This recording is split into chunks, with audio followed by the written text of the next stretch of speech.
Suñu Presse à la présentation, Mam Anta Diamé. Bonjour. Les premières décisions de l'exécutif en vue de la transparence de l'État continuent de faire les choux gras de la presse quotidienne sénégalaise. Tribune s'impatiente de voir livrer aux magistrats les auteurs présumés de prédation des ressources du pays à la suite de la publication des rapports des institutions de contrôle de l'État qu'attend le pouvoir pour mettre à la disposition de la justice les rapports déjà ficelés afin que des poursuites soient engagées contre ces gloutons repus de l'argent public, se demande le journal. Bassirou Diomaye Faye est foncièrement contre tout accaparement des terres par des politiciens prédateurs, s'écrit des proches de Macky Sall sous le crayon du dessinateur de Tribune, lequel fait dire au nouveau président de la République « Je vais casser tout ça ». Activistes et militants de la société civile réclament au nouveau régime des sanctions immédiates, constate le journal L'Observateur en ajoutant que ce n'est pas facile de faire juger les auteurs présumés de faute de gestion. On entend parler d'hectares, c'est l'unité de mesure, comme on entend parler que de milliards sur le terrain glissant du foncier.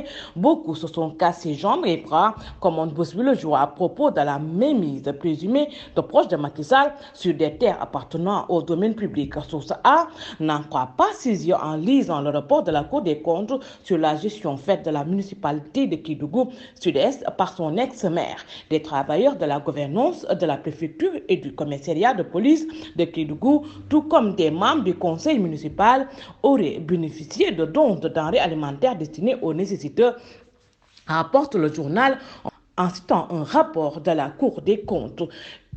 Le problème avec le foncier, c'est qu'il s'agit du domaine par excellence de l'argent facile et du blanchiment de sommes astronomiques. Un pays ne se développe jamais avec un boom aussi peu vertueux, analyse le journal L'Info.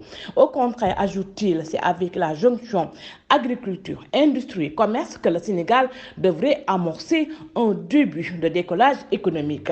Libération aussi a lu le rapport de la Cour des comptes. De grandes quantités de semences d'arachide subventionnées filés à des ministres, des députés, des membres du Haut Conseil des collectivités territoriales, des personnalités religieuses, note le journal. Ajoutons que ces largesses leur ont été faites sans justification. Enquête évoque la controverse juridique relative à la suspension des activités immobilières sur le domaine public maritime. Si l'avocat Doudundo juge que le président de la République n'a pas le droit de suspendre ses constructions, Samba Traoré, enseignant à l'université Gaston Berger de Saint-Louis, jure le chef de l'État a pris une mesure conservatoire afin d'y voir plus clair, et c'est son droit. Pour Walf Quotidien, la gestion de la terre est une course d'obstacles. Bassirou Diomaye Faye risque d'être rattrapé par sa déclaration de patrimoine dans laquelle il mentionnait être propriétaire d'un terrain de 4,3 hectares représentant 286 parcelles de 150 mètres carrés. Poursuit Walf Quotidien. L'Office national de lutte contre la fraude et la corruption FNAC avait tiré la sonnette d'alarme en 2020 pour éviter un carnage foncier dans les départements de Dakar, Mousse et Thiès, rappelle Sud Quotidien.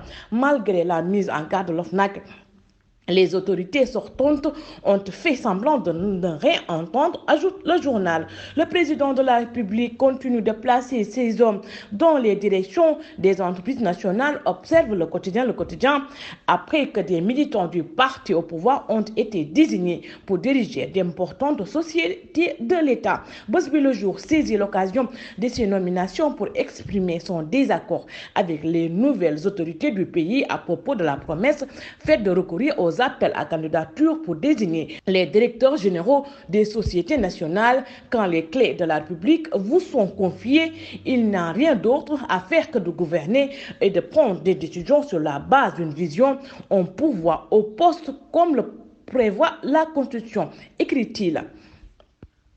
Les appels à candidature, ça fait joli, mais les résultats ne sont pas toujours au rendez-vous.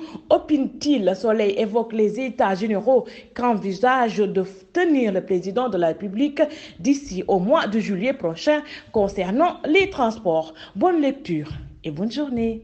Suñu Presse vous a été offert par l'Agence sénégalaise de la reforestation et de la Grande Muraille Verte.